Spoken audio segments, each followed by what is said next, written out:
إن الحمد لله نحمده ونستعينه ونستغفره ونعوذ بالله من شرور أنفسنا وسيئات أعمالنا من يهده الله فلا مضل له ومن يضلل فلا هادي له وأشهد أن لا إله إلا الله وحده لا شريك له وأشهد أن محمدا عبده ورسوله يا أيها الذين آمنوا اتقوا الله حق تقاته ولا تموتن إلا وأنتم مسلمون يا أيها الناس اتقوا ربكم الذي خلقكم من نفس واحدة وخلق منها زوجها وبث منهما رجالا كثيرا ونساء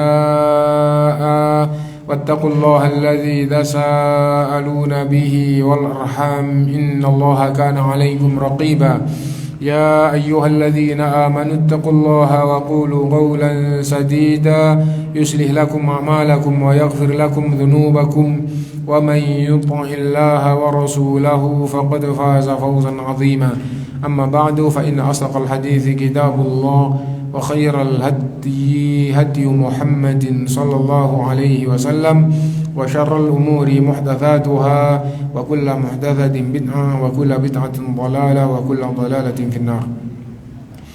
Bapak-bapak, ibu-ibu, saudara-saudari sekalian, ma'asyiral muslimin rahimakumullah. Alhamdulillah kita bisa melanjutkan kajian kita dan kita masih sampai pada salat jenazah kita. Sampai di takbir yang kedua. Ya. Summa yukabbiru takbirata tsaniyah. Lalu takbir yang kedua. Jadi takbir yang pertama, kemudian baca Fatihah, sekarang lalu takbir yang kedua. Wa yusalli 'alan nabi sallallahu alaihi wasallam, membaca shalawat kepada Nabi sallallahu alaihi wasallam. Li hadiits Abi Umamah al-Madhkur annahu akhbarahu rajulun min ashabin Nabi sallallahu alaihi wasallam. Berdasarkan dengan hadis Usamah bahwa seorang laki-laki memberi kabar kepadanya dari para sahabat Nabi SAW, anna sunnata imam takbir thumma yaqra'u bi fatihatil kitab ba'da takbiratil ula, lalu baca Fatihah setelah takbir yang pertama, sirron fi nafsihi, dengan sir, dengan samar, thumma yusalli 'alan nabi SAW, lalu setelah takbir kedua maksudnya lalu membaca salawat kepada Nabi sallallahu alaihi wasallam. Wa yukhlisu du'a lil janazati fit takbirati tsalitsah. Wa yukhlisu du'a lil janazati fit takbirati tsalats, dan mengikhlaskan doa untuk jenazah di takbir ketiga. La yaqra'u fi syai'in minhunna, tidak membaca surat di takbir-takbir ini. Nah, summa yusallimu sirran fi nafsihi, lalu membaca salam, dan di hadis ini membaca salamnya pun sir, gitu. Tapi nanti di hadis yang di bawah itu membaca salamnya keras seperti takbir, gitu ya. Nah, karena itu maka kalau jamaahnya banyak, ya kalau gitu bagaimana supaya imam itu terdengar oleh makmumnya yang belakang. Nah itu. Tsumma ya'ti bi baqiyati takbirat wa yukhlisu du'a fiha lil mayyit. Dan ini riwayat yang lain ya. Lalu membaca takbir berikutnya dan mengikhlaskan doa untuk mayit. Liqaulihi sallallahu alaihi wasallam, berdasarkan dengan hadis Nabi sallallahu alaihi wasallam, idza shallaitum 'alal mayyiti fa akhlisu lahu du'a. Apabila kalian mensolati jenazah, mensolati mayit, maka ikhlaskanlah doa untuknya. Jadi betul-betul doa kepada Allah dengan sepenuh hati mendoakan mayit. Wa yad'u fiha bima thabata anhu sallallahu alaihi wasallam minal ad'iyah, dan berdoa di dalam sholat jenazah untuk mayit dengan doa-doa yang ada riwayatnya dari Nabi SAW. Nah, dan kebanyakan ulama menjelaskan bahwa mendoakan mayit seperti apapun boleh. Kenapa? Karena hadis Nabi SAW yang umum itu, idza shallaitum 'alal mayyit fa akhlisu lahu du'a. Kalau kalian mensolati mayit, maka ikhlaskanlah doa untuk mayit. Nah, jadi mengikhlaskan doa, maksudnya doa dengan betul-betul penuh keikhlasan untuk mayit. Doa apa? Doa apa saja, yang penting yang baik untuk mayit. Nah, karena itu misal kalau di Indonesia mungkin hampir tidak pernah kita ketahui, kalau kita sholat jenazah di Masjidil Haram, utamanya yang jadi imam itu kalau fulan itu, maksudnya syekh. Yang sekarang yang kita perhatikan itu dari 5 imam atau 6 imam yang biasa di sana, yang paling panjang kalau sholat jenazah setelah takbir ketiga itu imam yang namanya Bandar Balila. Jadi Syekh Al-Bandar Al-Balila gitu, atau bandarnya nggak pakai al ya, Bandar Al-Balila itu tulisannya. Nah, itu kalau salat jenazah itu setelah takbir ketiga panjang sekali, apa aja yang dibaca ini gitu. Sampai ada yang kayak gini, lama sekali setelah takbir ketiga, apa saja yang dibaca ini. Nah, gitu. Ya, intinya bahwa pendapat ulama kebanyakan bahwa mendoakan jenazah setelah takbir yang ketiga itu doa apa saja boleh, tidak harus yang ada tuntunannya. Seolah-olah pemahamannya itu persis seperti ketika sujud, ya, sedekat-dekat hamba kepada Allah adalah tatkala dia sujud, maka banyak-banyaklah doa waktu sujud. Nah, seolah-olah pemahamannya sempurna seperti itu sehingga doa apa saja boleh. Nah, adapun doa Rasulullah SAW, maka sudah dipastikan kalau teksnya sesuai dengan yang ada dalilnya dari Rasulullah, teksnya ya sempurna, isinya juga pasti bagus. Nah, itu. Nah, karena itu di sini wa yad'u fiha bima thabata anhu sallallahu alaihi wasallam min al-adiyah, hendaknya doa setelah takbir yang ketiga untuk jenazah dengan doa yang ada riwayatnya dari Nabi SAW. Wa minha, diantaranya maja'an Auf bin Malikin qala, diriwayatkan oleh Auf bin Malik, ia berkata, sallallahu Rasulullah SAW ala janazatin, Rasulullah SAW mensolati jenazah, fahafiztu min du'aihi wa huwa yaqul, aku hafal doa yang dibaca oleh Rasulullah itu, ya. Nah, bagaimana? Allahumma ighfir lahu warhamhu wa'afihi wa'fu anhu, ya, wa akrim nuzulahu wa wasi' madkhalahu waghsilhu bil ma'i wal thalji wal barad wa naqqihi minal khataaya kama yunaqqa ath-thawbul abyadu minad danas wa abdilhu daran khairan min darihi wa ahlan khairan min ahli wa zawjan khairan min zawji wa adkhilhu al-jannah wa a'idhu min adzabil qabri wa adzabin nar. Ini doanya gitu. Ini yang didengar oleh Auf ibnu Malik, doanya Rasulullah, dan Auf ibnu Malik hafal. Ya. Qala fatamannaitu an akuna ana dzalikal mayyit. Ketika itu muncul dalam hatiku, alangkah baiknya kalau yang mati yang disolati itu adalah saya. Itu Auf bin Malik tatkala meriwayatkan hadis bahwa ketika Rasulullah SAW mensolati jenazah, nah, dia tahu gitu, doanya dia dengar doanya Rasulullah SAW, doa tadi itu gitu. Allahumma ighfir lahu warhamhu wa'afihi wa'fu anhu wa akrim nuzulahu wa wasi' madkhalahu waghsilhu bil ma'i wa thalji wal barad wa naqqihi minal khataaya kama yunaqqa thawbul abyadu minad danas wa abdilhu daran khairan min darihi wa ahlan khairan min ahlihi wa zawjan khairan min zawjihi wa adkhilhu al jannah wa a'idhu min adzabil qabri wa adzabin nar.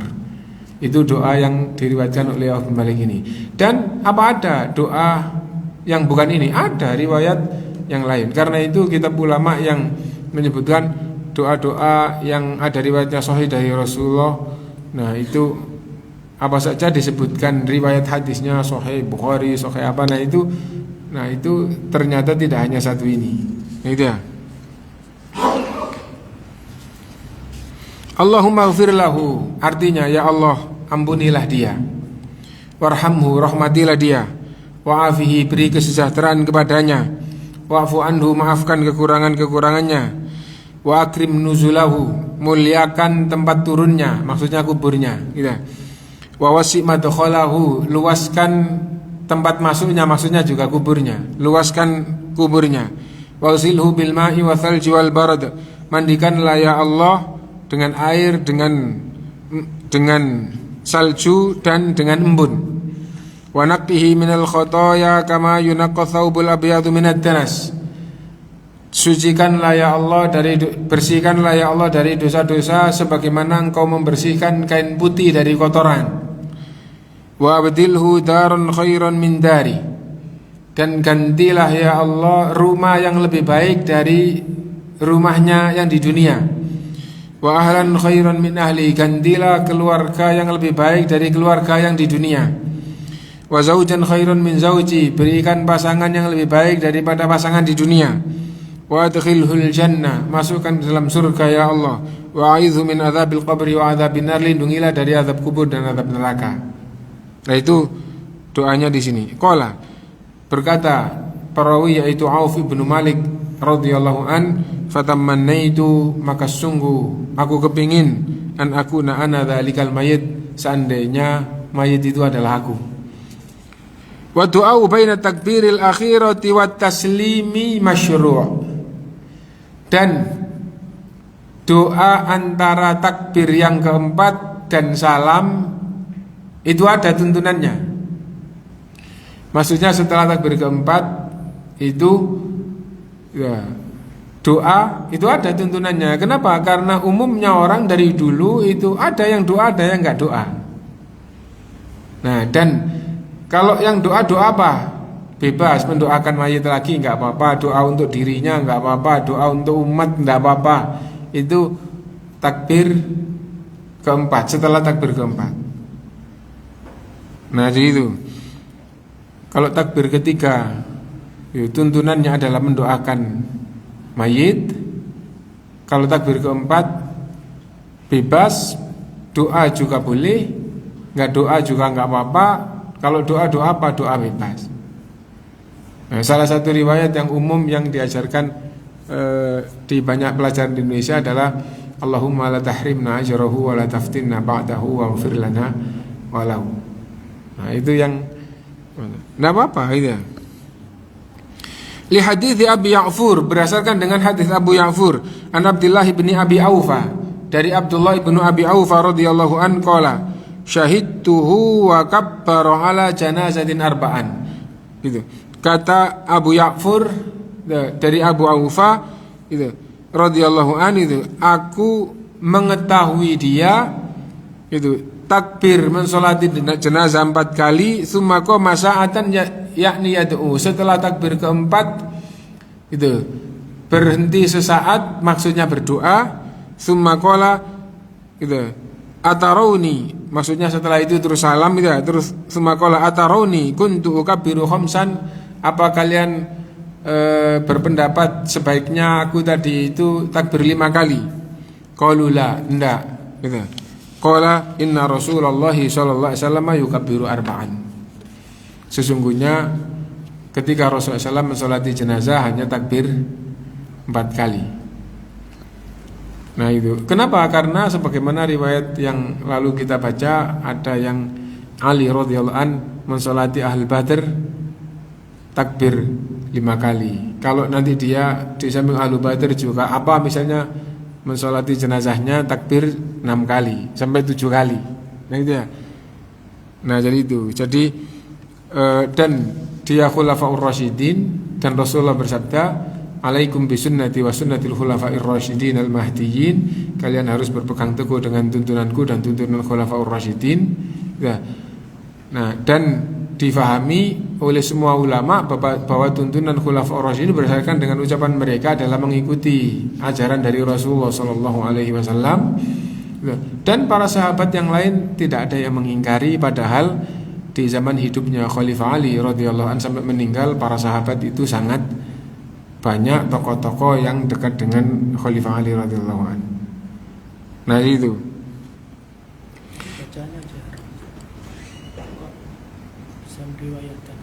Apakah bacaannya keras kok bisa meriwayatkan gitu. Rasulullah SAW di dalam membaca doa sholat yang seharusnya sirri kadang-kadang diperdengarkan. Lebih-lebih apabila ada sahabat yang betul-betul perhatian belajar.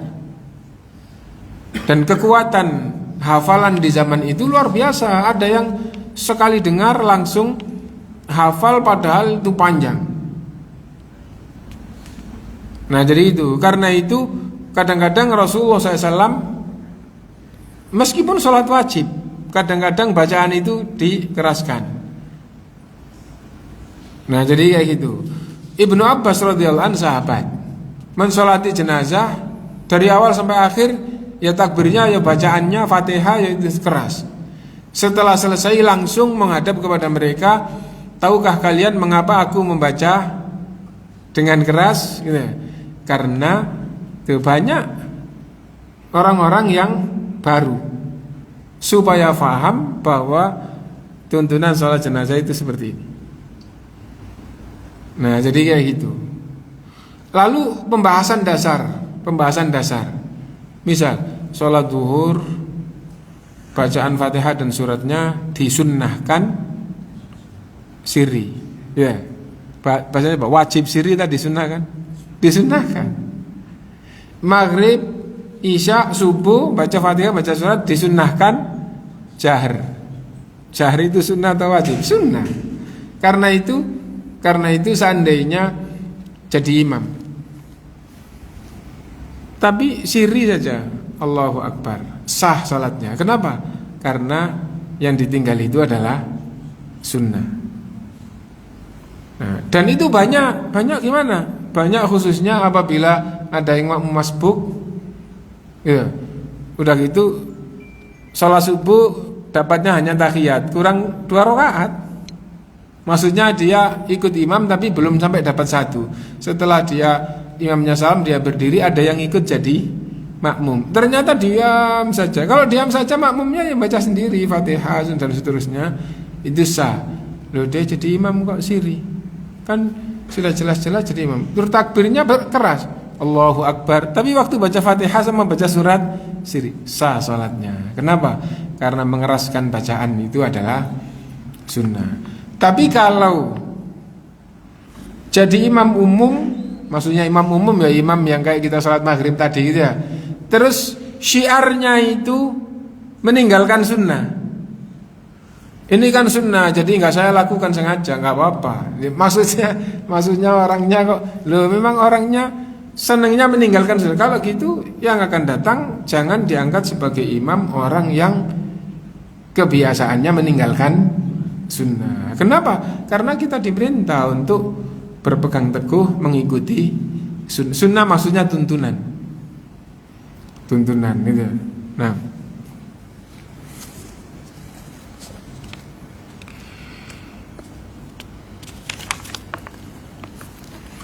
summa yusallimu taslimataini mithla taslimihi fis sholatil maktubah. Lalu salam 2 kali sebagaimana salam dalam sholat wajib, maksudnya sholat 5 waktu. Diperhatikan gitu. Yang sering ikut sholat jenazah di Masjidil Haram, di Masjid Nabawi, salamnya kan cuma sekali ya. Boleh sekali, boleh 2 kali gitu. Dan ada pelajaran umum apabila dalil itu sama-sama dalil tentang amalan. Dalil tentang amalan sama-sama sahih, maka yang lebih banyak pahalanya lebih banyak. Kalau pembahasannya sama-sama gini bisa, begini bisa, tidak ada keistimewaan antara satu dengan yang kedua, terus yang satu lebih banyak daripada yang satunya, maka yang lebih banyak itu lebih afdhol. Kenapa? Karena kalau sama terus 3 sama 4 otomatis kebaikan itu lebih baik 4. Adapun apabila yang 3 ini gitu istimewa, yang 4 biasa, nah itu beda lagi. Beda lagi. Tidak banyaknya, tapi mana yang lebih diutamakan sesuai dengan Quran dan Sunnah. Nah, itu yang berkaitan. Lah kenapa di Saudi kok kebanyakan salam itu hanya? Jadi karena ulamanya lebih menguatkan dalil, lebih menguatkan ini lebih kuat daripada itu, Nah, berarti dia yang wallahu alam dalam pemahamannya lebih utama dibandingkan yang 2 kali akhirnya gitu. Tapi wallahu alam, kita baca-baca hadis itu tidak ada penjelasan ini lebih utama daripada itu. Nah, kalau tidak ada penjelasan lebih utama, maka sesungguhnya pelajaran dari mereka, dari pendahulu-pendahulu, dari generasi awal, bahwa kalau dalil di dalam amalan itu sama, yang satu banyak, yang satu sedikit, maka yang banyak lebih utama. Sampai pada tingkatan bacaan. Misal sama-sama riwayatnya Maliki Yaumiddin, ini bukan bacaan yang beda qiraah, kan ada qiraah sab'ah. Ada baca Quran itu bisa dengan 7 cara baca. Itu disebut dengan qiraah sab'ah. Salah satunya yang mungkin gampang untuk dititani itu kita pernah dengar wadduhi. Dengan gitu ya. Ngapain kok enggak ha kok khi? Oh, karena itu cara baca di riwayat sampai kepada Rasulullah ini itu dibaca imala. Akhirnya bukan wadduha tapi wadduhi. Nah, dan kita di Indonesia tidak boleh baca, bahkan pelajaran umum itu haram baca seperti itu kalau tidak betul-betul belajar dan betul-betul hafal riwayat tersebut. Kenapa? Karena bacaan itu di tengah-tengah kita tidak diketahui kalau nggak betul-betul belajar. Tapi kalau bacaan yang riwayatnya sampai ke kita semuanya, nggak pakai tahu riwayatnya siapa, semua ngajarkan wadduha, ya. Gitu. Mau ulama, mau orang biasa, ustadz, pembelajaran di sekolahan, dimanapun ngajarkan bukan wadduhi tapi wadduha. Nah, nanti yang baca wadduhi, kalau dia tidak betul-betul orang yang telah belajar dan terpercaya, kamu kok baca beda dengan semua orang, kan gitu jadinya. Nah, karena itu kalau hanya sekedar dengar, hanya sekedar itu tidak boleh kemudian dia baca Quran wadduhi. Nah, jadi itu. Nah, adapun mereka yang sudah betul-betul hafal riwayat Hafsin an Asim seperti yang beredar tengah-tengah kita, setelah itu hafal yang pokok perawinya adalah misalnya Warsh, atau yang ketiga misalnya Qalun. Ini nama-nama orang yang paling menonjol yang meriwayatkan sampai kepada Rasulullah. Kalau kayak begitu ya sudah belajar dan sudah mutqin, ya nggak apa-apa, itu riwayat sampai kepada Rasulullah. Nah, itu. Nah, ini satu riwayat. Terus ketika jadi imam atau ketika sholat baca Fatihah, rakaat pertama Maliki Yaumiddin, mimnya dipanjangkan. Rakaat yang kedua Maliki Yaumiddin, mimnya tidak dipanjangkan. Fatihah gitu. Maliki Yaumiddin. Loh, ada riwayatnya. Gitu. Nah, terus pembahasan mana yang lebih bagus. Nah, akhirnya ada ungkapan kalau sama-sama sahihnya, sama-sama riwayatnya sampai seperti itu, nah maka wallahu alam dibaca panjang lebih bagus. Kenapa? Karena ada dalil setiap huruf mendapatkan pahala amal kebaikan dan dilibatkan 10. Nah, Maliki setelah mim itu ada alifnya sehingga panjang. Maliki. Kalau Maliki kurang 1. Nah, gitu ya. Nah, tapi boleh baca karena ada riwayat yang seperti itu. Nah, itu sekedar salam sekali sama 2 kali. Kalau memang tidak ada dalil yang menunjukkan keutamaan, maka kembali ke ajaran dasar. Kalau sama-sama benar, maka yang lebih banyak itu lebih afdhal. Nah, ihdahuma an yamini wal ukhra an yaminihi. Salam yang pertama menoleh ke kanan dan salam yang kedua menoleh ke kiri. Nah, sampai menolehnya dijelaskan, menunjukkan riwayatnya betul-betul gitu, betul-betul kuat ya. Li hadits Abdullah bin Mas'ud radhiyallahu an, berdasarkan dengan hadis Ibnu Mas'ud radhiyallahu an qala. Ibnu Mas'ud sahabat. Ya, qala thalathu khilalin kana Rasulullah SAW yaf'aluhunna tarakahunna nas. Ada 3 hal dilakukan oleh Rasulullah, orang-orang sekarang banyak meninggalkan. Ini di zaman sahabat ya. Bagaimana di zaman kita? Di zaman sahabat gitu. Ibnu Mas'ud meninggalnya setelah Khulafaur Rasyidin habis. Maksudnya Khulafaur Rasyidin 4 sudah meninggal semuanya, Ibnu Mas'ud masih hidup gitu. 3 hal dilakukan oleh Rasulullah SAW dan ditinggalkan oleh banyak orang. Ihdahunna at-taslimu alal janazati mithlut taslimi fis shalah. Salah satunya adalah salam untuk sholat jenazah sama dengan salam untuk sholat. Nah, salam untuk sholat 2 kali, noleh kanan sama noleh kiri. Wa yajuzul iktisaru ala taslimatil ula faqat, dan boleh mencukupkan salam yang pertama saja li hadits Abi Hurairah, berdasarkan dengan hadis Abu Hurairah radhiyallahu anna Rasulullah sallallahu alaihi wasallam shalla ala janazatin. Sesungguhnya Rasulullah SAW mensolati jenazah. Fakabbara 'alaiha arba'an, takbir 4 kali. Wa sallama taslimatan wahidah, dan salam dengan 1 salam.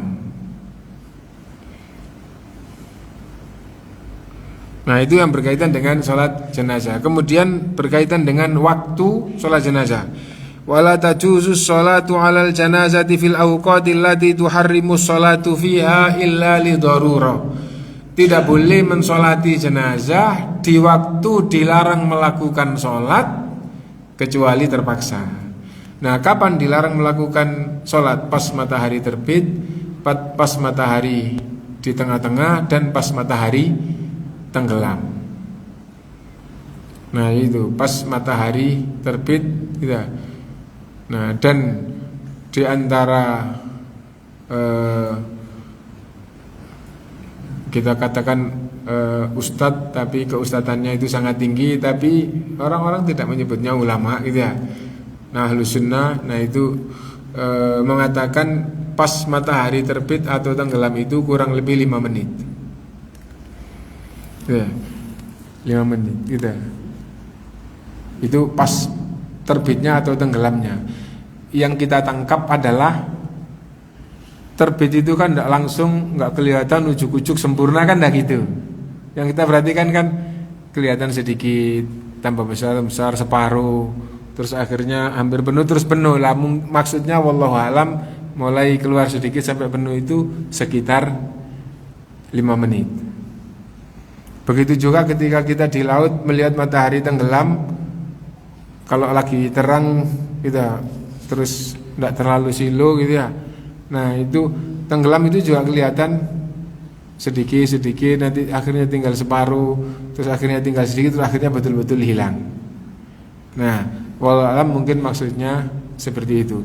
Tapi kalau kebanyakan ulama ditanya gitu, antara terbit matahari sampai waktu bolehnya sholat awal sholat duha, dan banyak orang menyebut sholat syuruk gitu ya, itu berapa lama? Kalau ulama bahasanya 15 menit. Maksudnya yang banyak disebutkan ulama sekarang kurang lebih 15. Maksudnya pakai jam, patokan sekarang pakai jam, kurang lebih 15 menit. Kalau kita perhatikan 15 menit dari waktu terbit itu kayak sudah cukup tinggi. Tapi mereka seperti itu gitu.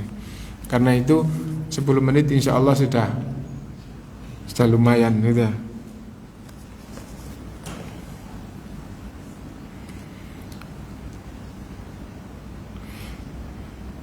Li hadithi Uqbah bin Amir qala 3 sa'atin, ada 3 saat, ada 3 waktu. Karena Rasulullah sallallahu alaihi wasallam yanhana, Rasulullah SAW melarang kita an nusalliya fihinna wa an nakbura fihinna mautana.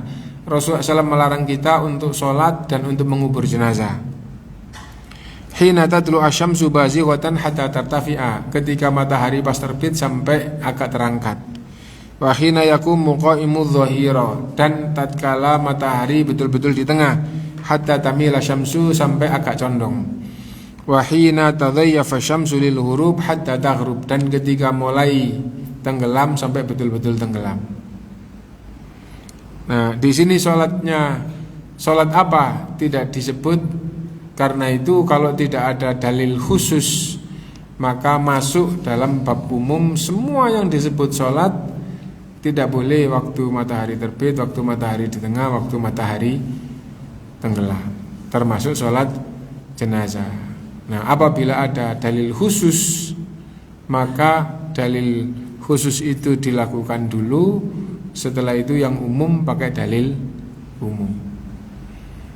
Nah, itu kaidah dalam usul fikih biasanya yang paling awal. Kalau fikihnya sangat singkat itu biasanya di dalam masalah halal haram. Misalnya Allah berfirman, hurrimat alaikumul maitatu waddam, diharamkan atas kalian bangkai dan darah. Bangkai apa? Enggak disebutkan bangkai apa ya, yang penting semua bangkai berarti haram. Lah bangkai itu apa? Bangkai itu hewan yang mati tanpa disembelih, disebut dengan bangkai. Kalau disembelih enggak disebut bangkai tapi sembelihan. Lalu ada hadis khusus. Ya, ada hadis yang menjelaskan khusus. Ukhillat lakum maitatani wa damani. Dihalalkan untuk kalian 2 bangkai dan 2 darah. Fa amal maitatani fasamaku wal jarad. Adapun 2 bangkai adalah ikan dan belalang. Oh, berarti bangkai ikan itu halal, bangkai belalang itu haram, bangkai ayam tidak ada dalilnya. Nah, kalau bangkai ikan ada dalil khusus halal, bangkai belalang ada dalil khusus halal, bangkai ayam tidak ada dalilnya. Kalau itu hukumnya apa? Hukumnya ikut dalil umum. Gitu, bangkai nggak pakai disebutkan bangkai apa, bangkai itu haram. Yang disebutkan khusus pakai dalil khusus, yang tidak disebutkan secara khusus pakai dalil umum. Nah itu pelajaran di usul fikih seperti itu. Kenapa? Karena kalau nggak ngerti usul fikih nanti tidak bisa mengeluarkan hukum dari ayat atau dari hadis. Kalau dikeluarkan tanpa dasar usul tadi itu banyak salahnya nanti. Banyak salahnya. Dan tidak hanya umum sama khusus, ada mutlak, ada muqayyad. Kalau umum sama khusus kayak tadi, kalau mutlak sama muqayyad, kalau ada dalil mutlak itu apa? Mutlak itu enggak ada keterangannya, enggak ada catatannya. Muqayyad ada catatannya. Gitu. Nah, setiap ada dalil yang mutlak hukumnya beda dengan dalil muqayyad, maka yang mutlak harus dibawa kepada yang muqayyad. Nah, jadi kayak gitu. Berarti seolah-olah enggak berlaku lagi yang mutlak itu. Nah, kenapa? Yang mutlak harus difahami seperti yang muqayyad. Itu yang mutlak sama yang muqayyad. Gitu. Nah, itu, dan itu dari segi pembahasan seperti syarat. Ini enggak ada syaratnya kok, yang penting begini ya hukumnya begini. Tapi ternyata dengan syarat kayak di dalil yang lain kayak itu. Oh, kalau begitu itu hukum tadi itu meskipun yang enggak disebutkan syaratnya, tetap syaratnya harus seperti ini. Nah, jadi seperti itu. Itu yang itu berkaitan dengan syarat. Nanti ada nasikh dan mansukh. Ada nasikh dan mansukh. Dan nasikh dan mansukh itu tidak berkaitan dengan urutan letak, tapi urutan datangnya atau turunnya hukum di zaman Nabi SAW. Kalau ayat ya turunnya ayat. Nah, sekarang ada ayat yang sama-sama di satu surat, yang dibaca duluan itu yang nasikh, yang menghapus. Terus setelah itu datang ayat berikutnya, tapi ayat berikutnya ini sudah dihapus sama yang tadi. Padahal kalau di pelajaran yang dihapus itu harus yang turun lebih dulu, diganti dengan yang turun berikutnya. Dan seperti itu firman Allah. Allah berfirman, "Ma nansakh min ayatin aw nunsiha na'ti bi khairin minha aw mithliha." Yang kami hapus dari ayat aunun siha atau kami lupakan darimu ya. Nati bi khairim minha umil, kami hadirkan yang lebih baik daripada itu sebagai gantinya atau minimal yang sama dengannya. Nah berarti yang dihapus itu harus yang ada duluan. Oh dulu begini, setelah sahabat keadaannya berubah, hukum diturunkan baru jadi begini. Nah ternyata di dalam Al-Quran ada yang susunannya di dalam bacaan itu yang menghapus hukum itu duluan. Terus sampai ketika Utsman jadi khalifah dan membukukan Quran, itu ada tabi'in yang mengatakan, ya Amirul Mukminin,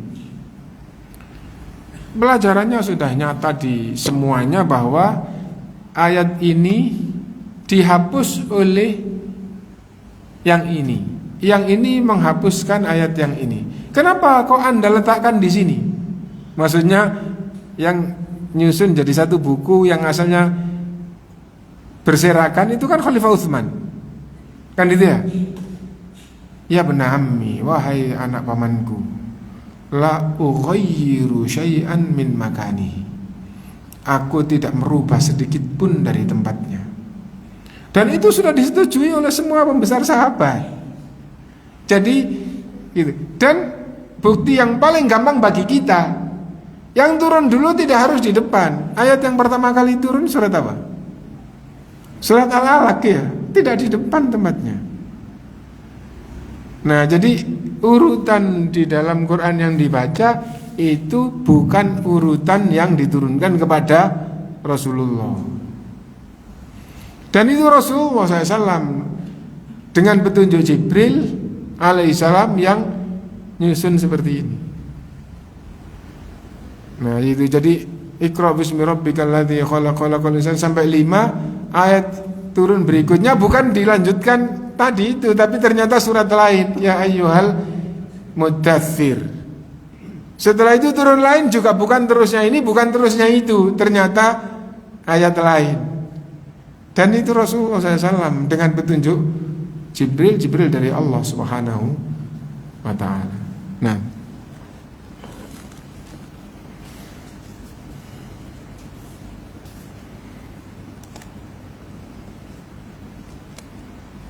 mungkin itu dulu yang kita baca. Kalau ada yang mau ditanyakan, persilahkan.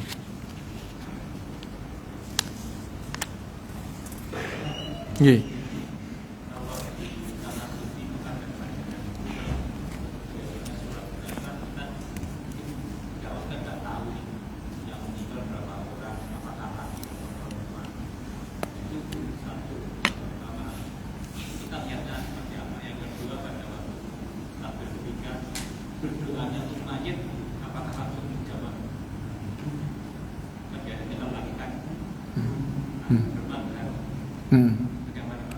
Iya.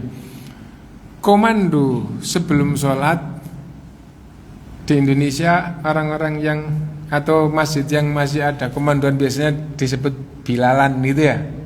Kalau di Saudi kan ada komando sebelum sholat, di Mekah Madinah khususnya kalau nggak gitu nanti orang nggak tahu karena saking banyaknya jamaah gitu ya. Jadi setelah sholat wajib terus dikumandangkan as-sholatu 'alal amwat, biasanya gitu ya. Itu kalau bisa bahasa Arab tahu ya.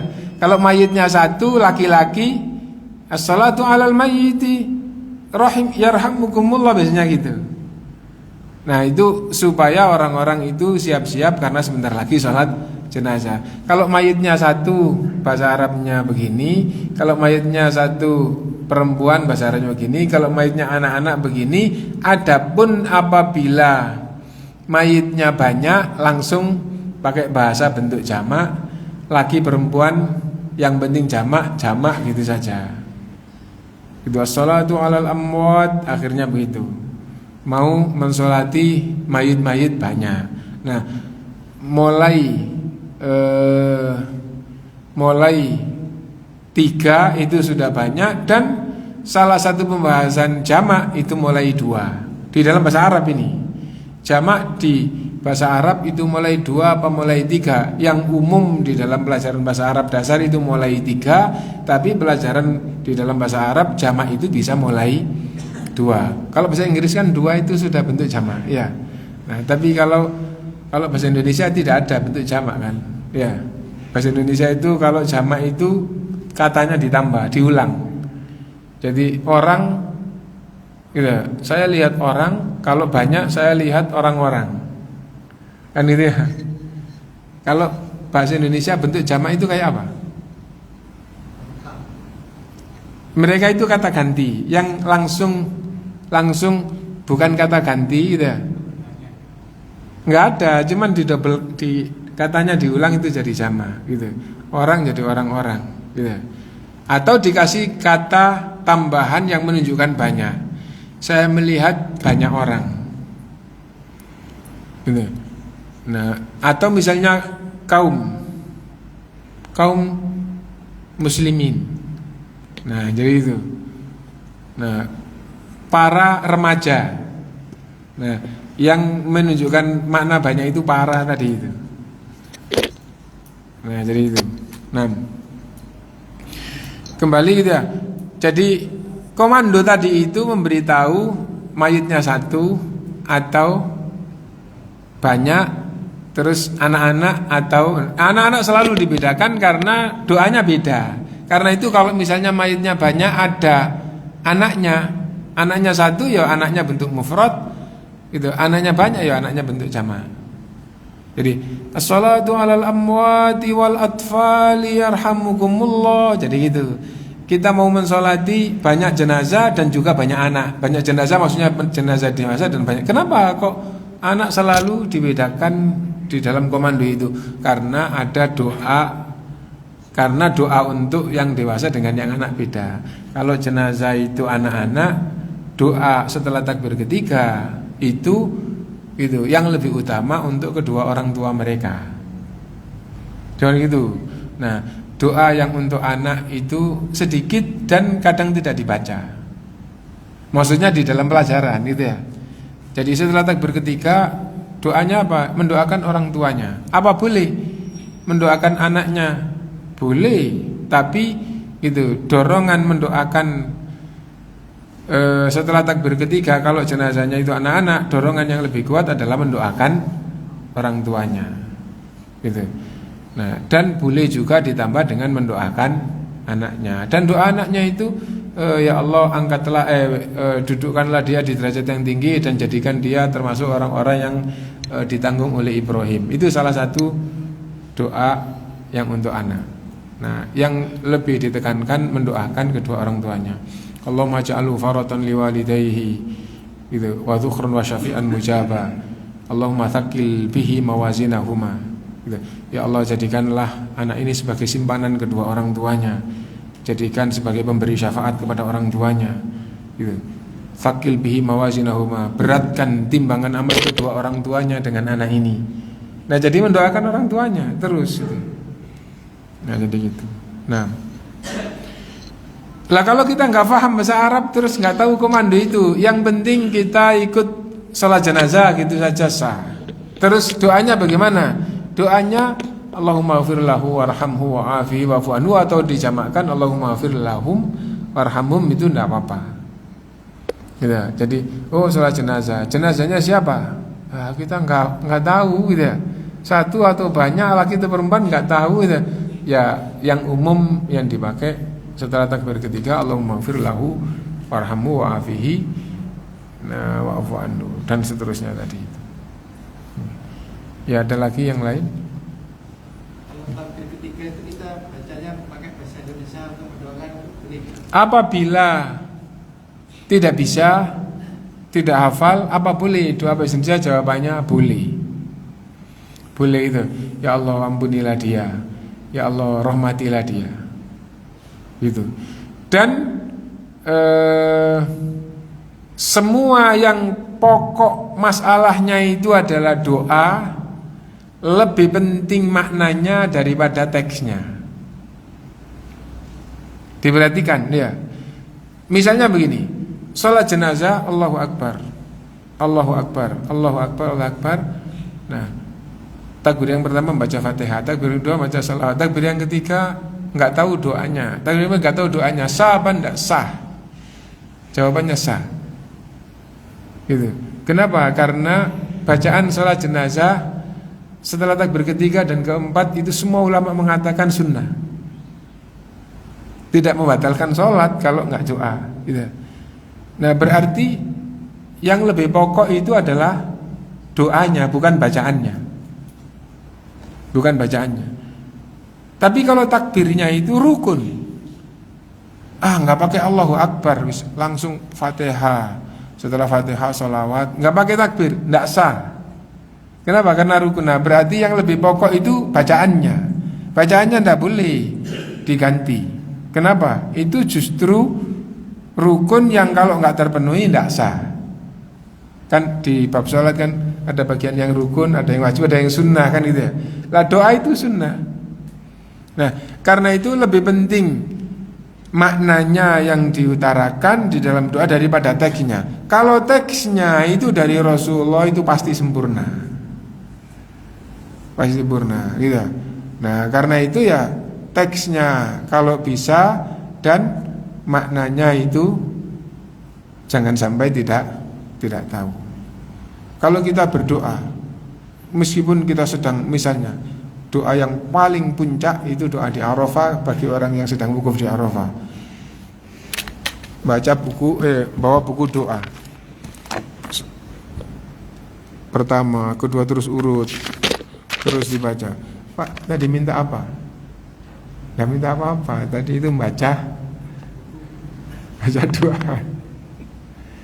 Apakah diperintah baca doa itu? Maksudnya bacaan? Tidak ada dalil diperintah baca ini tidak ada. Nah, itu berarti bukan menjalankan perintah. Doa itu mohon kepada Allah, minta apa? Enggak minta apa-apa. Anda juga enggak melakukan perintah, maksudnya tidak diperintah baca itu, dan Anda juga tidak minta kepada Allah. Dan semua doa, semua amal ibadah itu jadi patokan. Kalau kamu menjalankan perintah meskipun tidak faham, sesungguhnya kamu telah menjalankan perintah, dapat pahala dari menjalankan perintah. Kalau seandainya itu wajib, kewajibannya gugur. Nah, tapi kalau doa, Rasulullah bersabda, innallaha la yastajibu du'aan min qalbin ghafil. Allah tidak menerima doa orang yang hatinya lalai. Salah satu makna hatinya lalai maksudnya apa? Doa hatinya lalai. Salah satunya yang nggak tahu artinya berarti hatinya lalai dari bacaan doa itu. Kenapa? Bacaannya begini, minta begini harusnya, tapi hatinya nggak minta. Berarti hatinya lalai. Nah, kalau itu bacaan, Anda telah menjalankan perintah. Tapi kalau itu bukan bacaan, Anda tidak menjalankan perintah, dan sesungguhnya Anda juga tidak doa, tidak dapat apa-apa. Zikir setelah sholat, zikir. Kalau zikirnya buatan sendiri, meskipun yang buat itu ulama, meskipun yang buat itu tabiin, atau seandainya yang buat zikir itu seandainya sahabat, isinya luar biasa, misalnya begitu ya, apakah Allah dan Rasulnya memerintahkan zikir itu? Enggak ada kok, kan itu. Berarti bukan menjalankan perintah Allah dan Rasul. Tapi isinya kan doa, apa faham? Enggak, ya sesungguhnya Anda juga tidak menjalankan perintah Allah dan Rasulnya, dan sesungguhnya hati Anda juga tidak berdoa. Lalu dapat apa kalau gitu? Pahala, bukan menjalankan perintah Allah kok. Doa, hatinya enggak doa kok. Gitu loh. Nah, karena itu yang paling bagus itu mengikuti tuntunan. Enggak tahu pun insya Allah dapat pahala karena mengikuti tuntunan. Apalagi kalau tahu isinya. Wallahu a'lam. Subhanakallahumma bihamdika asyhadu an la ilaha illa anta astaghfiruka wa atubu ilaik. Walhamdulillahirabbil alamin. Assalamualaikum warahmatullahi wabarakatuh.